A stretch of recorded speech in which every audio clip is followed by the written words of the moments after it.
It's a good AGam in Kansas morning. Good morning. Let's take a look and see what's coming up today. First, Brian McCornack, Department of Entomology at K-State, explains a tool for producers, myfields.info.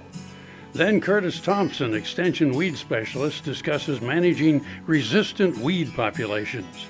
And Doug Jardine, Row Crop Specialist, talks about corn disease issues. Next, Geff Dawson recommends using a feed bag when feeding your horse. And we'll end with MaternalPlus, a tool to help make genetic selection decisions in cattle. Closed captioning brought to you by Ag Promo Source. Together we grow. Learn more at agpromosource.com.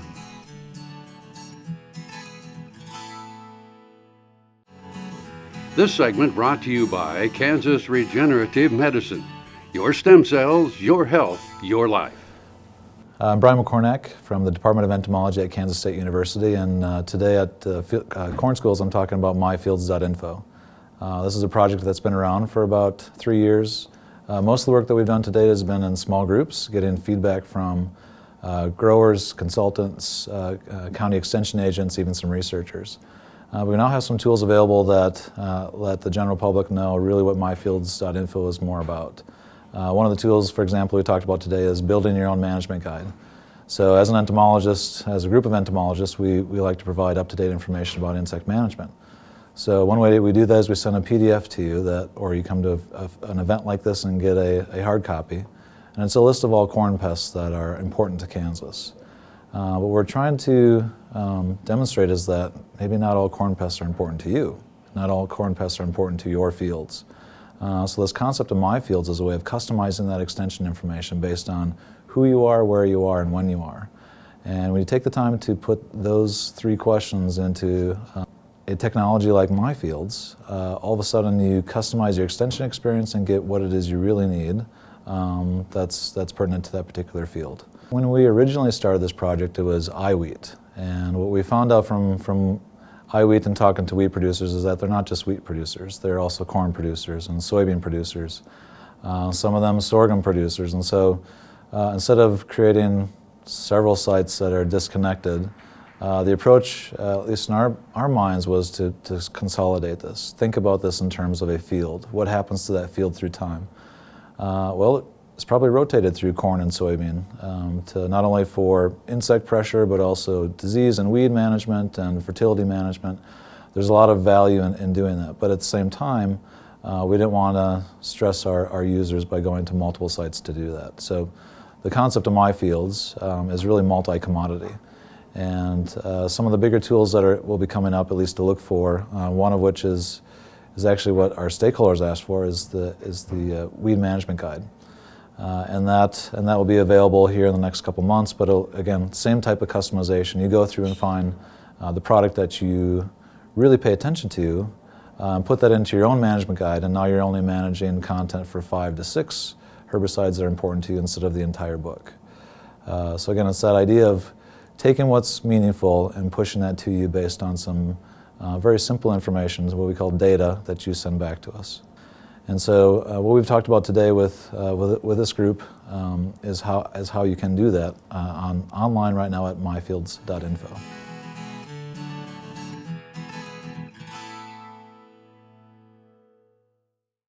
Hello friends, I'm Ernie Rodina. And I'm Dawn Dawson with the Better Horses Radio Show. For over 9 years, we've been bringing the Better Horses Radio Show to markets all across the Midwest. We talk about God, lots about horses. We talk about cows, we talk about horse health, we talk to top trainers, and we even talk about Roy Rogers. We are having a blast with Better Horses Radio Show and would love to take it to a market near you. So visit our website at betterhorsesradio.com and let us or your local radio station know you'd like to hear it in your area. The Better Horses Radio Show is unbelievable.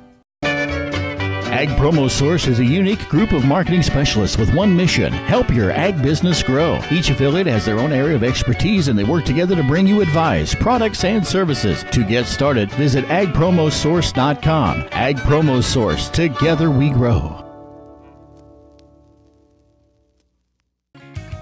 Heinen Brothers, a fourth-generation Northeast Kansas farm family, knows how tough farming can be. Farmers helping farmers. Heinen Brothers Ag, selling and servicing crop protection products, fertilizer, anhydrous ammonia, cover crops, quality aerial and ground application. Call today to learn about our extended term financing program. 800-760-4964. HeinenBrothersAg.com. Grain sorghum is one of the most important cereal crops worldwide, and Kansas leads the nation in its production. A high-energy, drought-tolerant crop, sorghum only requires 6 inches of water to produce the first bushel. And with its wide uses and easy adaptation, sorghum proves to be a truly indispensable crop. Kansas Grain Sorghum is committed to sorghum research, market development, and education. Learn more at ksgrainsorghum.org. Watch AGam in Kansas online at agaminkansas.com. This segment brought to you by Kansas Farm Bureau, the voice of agriculture.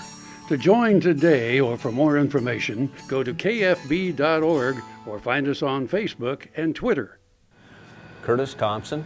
I'm Extension Weed Specialist for Kansas State University, and we were here today talking to corn growers about weed management and what we really need to do to manage some of the resistant weed populations that we're dealing with here in Kansas.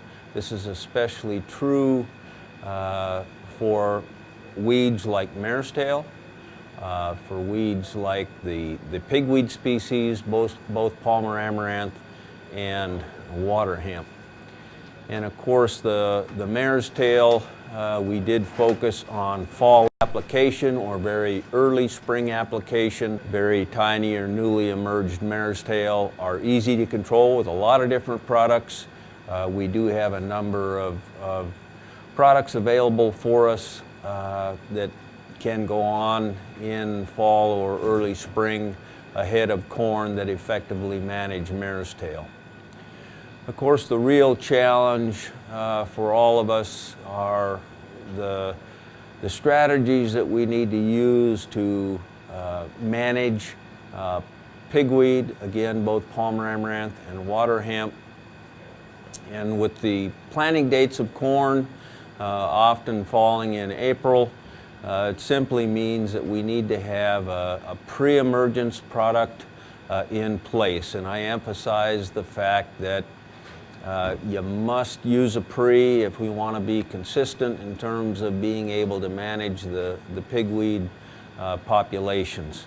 And we walked through the different classes of herbicides that have good activity on the pigweeds. That still includes things like the chlorocetamide type of products, of course atrazine in the mix with those. We have some PPO herbicides like the Sharpen, the Verdict, Valor, Fierce, and of course there's various different types of use requirements for those particular products. We also have our whole group of HPPD inhibitors, again, that have excellent activity. We talked about using herbicides with multiple modes of action, things like Lexar, Lumax, Acuron, the Sure Start 2, the Triple Flex, the Trizidual. So there's a number of different herbicides that we touched on. And the other focus, once we have that pre in place, is when we need to use a post, that the post applications are done in a very timely manner. And we emphasize the fact that 6, 8, 12-inch pigweed is not timely post-emergence applications.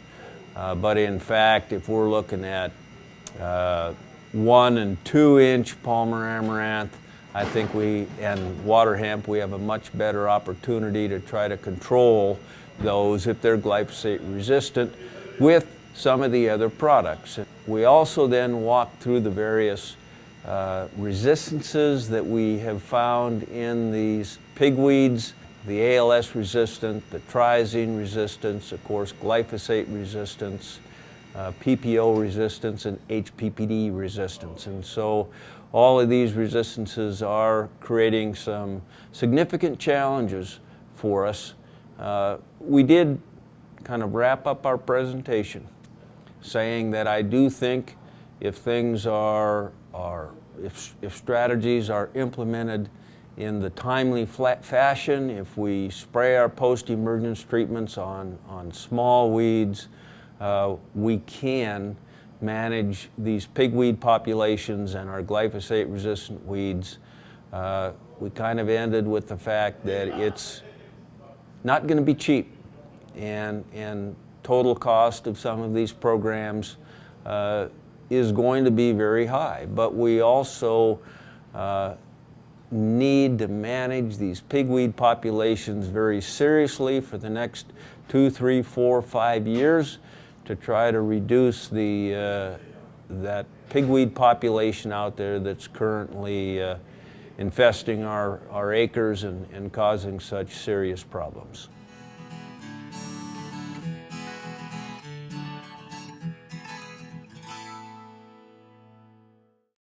Next time you see a beautiful field of corn, reach out and thank the farmers who work tirelessly to raise corn for livestock feed, renewable fuels, and exports to feed a growing world population. The farmers on the Kansas Corn Commission work for Kansas Corn with grower-funded checkoff dollars that support foreign and domestic market development, research, promotion, and education to expand opportunities for Kansas farmers. To learn more, visit kscorn.com. Buying a car shouldn't be this hard. And at Brown Chevrolet Buick in Wamego, it isn't. It's actually awesome. Whether you want a new or used car or truck, Toby's team can make the deal. Even if you want to custom order a new car or truck, Toby's team can make the deal. See Toby's team at Brown Chevrolet Buick in Wamego. We're awesome. The Kansas Wheat Innovation Center in Manhattan is rediscovering ways to get improved varieties and new genetics in the hands of farmers faster. Grower-led and checkoff-funded research initiatives are bringing about positive change. This grassroots leadership provides a strong voice in Topeka and Washington, D.C. Now is the time to partner with Kansas Wheat in moving wheat forward. Kansas Wheat Commission and Kansas Association of Wheat Growers. Farmers investing in their future and yours. Log on to rediscoverwheat.org. AGam in Kansas, brought to you in part by Kansas Corn. Learn more at kscorn.com. I'm Doug Jardine, and I'm the row crops extension specialist for crop diseases for K-State.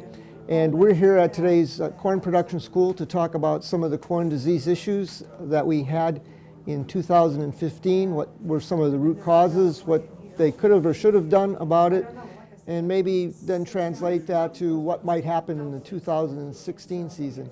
The disease that is probably going to be highlighted today is one called gray leaf spot. It's a disease that's been in Kansas since 1989, but because of weather conditions, particularly all the rain that many parts of the eastern part of the state got in May and June, caused that disease to develop early and at higher levels than we've ever seen. So this was the worst year we've had for gray leaf spot. And to put that into a context, we've estimated that on a statewide basis we had about a 3% yield loss in Kansas to this single disease. And if we do the math on that, that would be about 4.5 bushels for every acre of corn grown in Kansas, and that's about 4 million acres.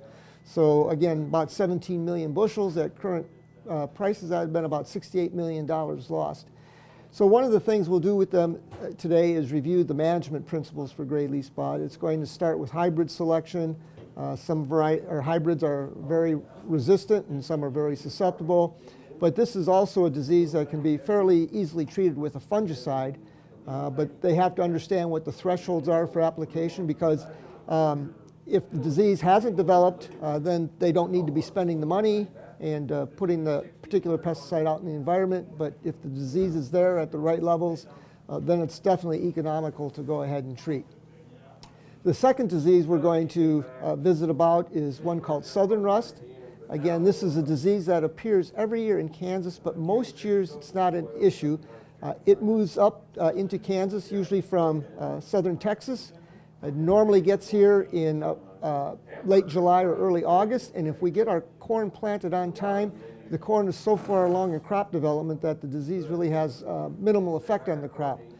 However, this year, and some people may not remember this, but in mid-June there was a tropical storm in the Gulf Coast called Tropical Storm Bill that kind of slammed into Texas and Louisiana and caused a lot of flooding down there.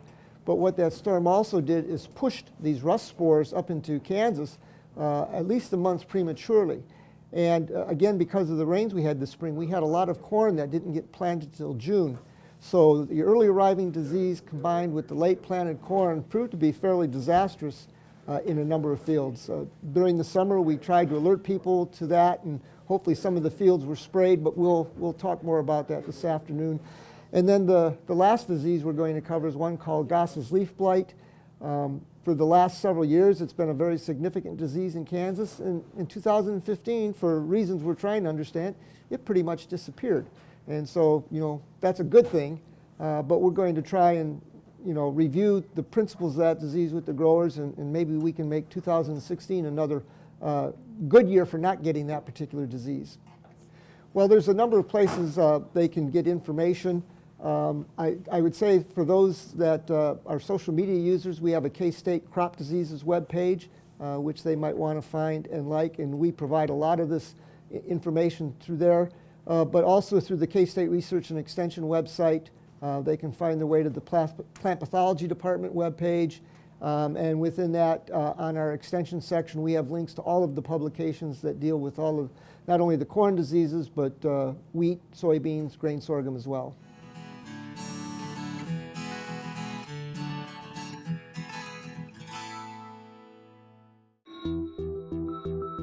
Hello, I'm Dr. Frank Lyons from Kansas Regenerative Medicine Center here in Manhattan, Kansas. Daryl was one of our patients that we did about 7 months ago. I dug trees by hand for years and years and years. In the process, I wore out my rotating cuff. But when I learned about this process, I thought if there's a way to get rid of this pain, then I want to do it. So we did it, and it worked. And I'm not going to go out and dig trees with a shovel anymore, but I can do the things that I want to do now.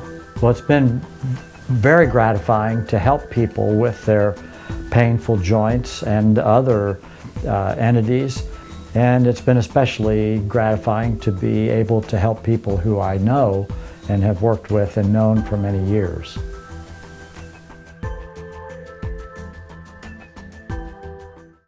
When your living depends on agriculture, you can depend on KFRM 550 AM.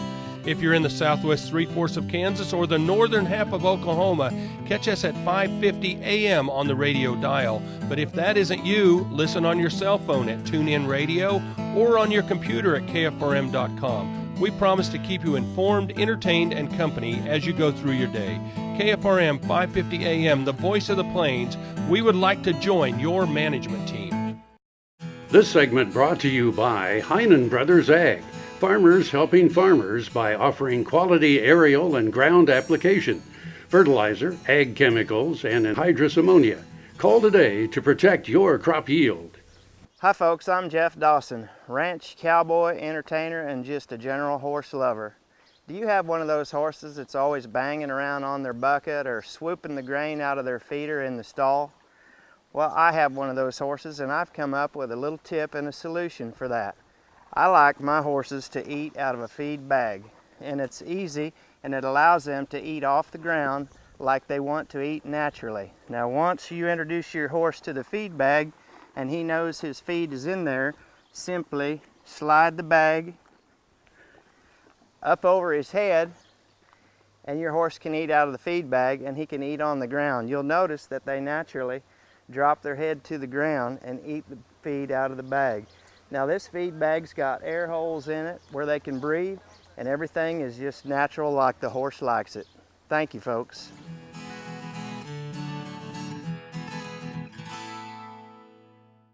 Hello friends, I'm Ernie Rodina. And I'm Dawn Dawson with the Better Horses Radio Show. For over 9 years, we've been bringing the Better Horses Radio Show to markets all across the Midwest. We talk about God, lots about horses. We talk about cows, we talk about horse health, we talk to top trainers, and we even talk about Roy Rogers. We're having a blast with Better Horses Radio Show and would love to take it to a market near you. So visit our website at betterhorsesradio.com and let us or your local radio station know you'd like to hear it in your area. The Better Horses Radio Show is unbelievable. The Kansas Wheat Innovation Center in Manhattan is rediscovering ways to get improved varieties and new genetics in the hands of farmers faster. Grower-led and checkoff-funded research initiatives are bringing about positive change. This grassroots leadership provides a strong voice in Topeka and Washington, D.C. Now is the time to partner with Kansas Wheat in moving wheat forward. Kansas Wheat Commission and Kansas Association of Wheat Growers. Farmers investing in their future and yours. Log on to rediscoverwheat.org. Soil is the life of a farm, and for 25 years, SureCrop Liquid Crop Nutrition has helped growers produce abundant quality crops while preserving and improving the soils they steward. SureCrop offers complete soil and plant analysis with cropping recommendations, delivery direct to your on-farm storage, and quality crop nutrition custom blended for your field. Choose SureCrop for the assurance of excellence for your soil. Call today or visit their website for more information. Kansas Farm Bureau, the voice of agriculture, represents grassroots agriculture. The state's largest and most powerful farm organization stands up for its members through leadership development, agriculture education, legal defense, environmental advocacy, farm safety, and risk management. Members also enjoy money-saving benefits. To join our organization today or to learn more, go to www.kfb.org or find us on Facebook and Twitter. Grain sorghum is one of the most important cereal crops worldwide, and Kansas leads the nation in its production. Over the years, sorghum has been either exported, used in animal feed domestically, or for other industrial uses. Recently, its use in the ethanol market has seen tremendous growth, with 30% of domestic sorghum typically going to ethanol production. Kansas Grain Sorghum is committed to sorghum research, market development, and education. Learn more at ksgrainsorghum.org. Valley Vet Supply is devoted to providing information and professional quality products at reasonable prices. Valley Vet Supply. AGam in Kansas is brought to you in part by SureCrop, liquid crop nutrition delivered right to your farm. A profitable cow herd begins with efficient females that produce high-quality calves. That's why many Angus breeders turn to MaternalPlus to give their customers information they need to make effective genetic selection decisions. Well, the old adage, we can't manage what we don't measure, still holds true today. That's what proved to all of us through the 80s, 90s, and 2000s that EPDs, whether it be weaning weight or yearling weight, carcass EPDs, milk, whatever the case may be, they truly are the gold standard today in selecting cattle. We as a breed have not historically submitted the maternal side of things, largely because we've always felt like our breed is very maternal focused. It still is, but in any breed there are going to be differences, and I think it's important that we characterize those, we measure those, and then we select for cattle that do a very good job of getting bred early in the season, staying bred, and raising that calf to weaning. Breed improvements depend on many cattlemen finding value in the data. Well, the fertility complex of traits is the driver of profitability. It doesn't matter if it's a registered seed stock herd or a commercial cow-calf operation. Reproductive efficiency is the driver of profit. Unfortunately, it's a fairly lowly heritable trait, and so we have to have a lot of data from a lot of different herds and a lot of different environments to really get some good selection tools like EPDs and indexes, and that's what we're trying to gather through MaternalPlus. Stick with the program is the mantra Perrier suggests for those just getting started. I think the first is just the decision that you are going to be in it for the long haul. You're not going to automatically sell your next calf crop for more money simply because you put your cows on MaternalPlus. It's going to be a very long-term proposition, but it's one that I think that we can all agree that's important enough that it's worth doing. For more information on Maternal Plus, contact the American Angus Association or visit www.angus.org. I'm Bob Cervera. Closed captioning brought to you by Ag Promo Source. Together we grow. Learn more at agpromosource.com.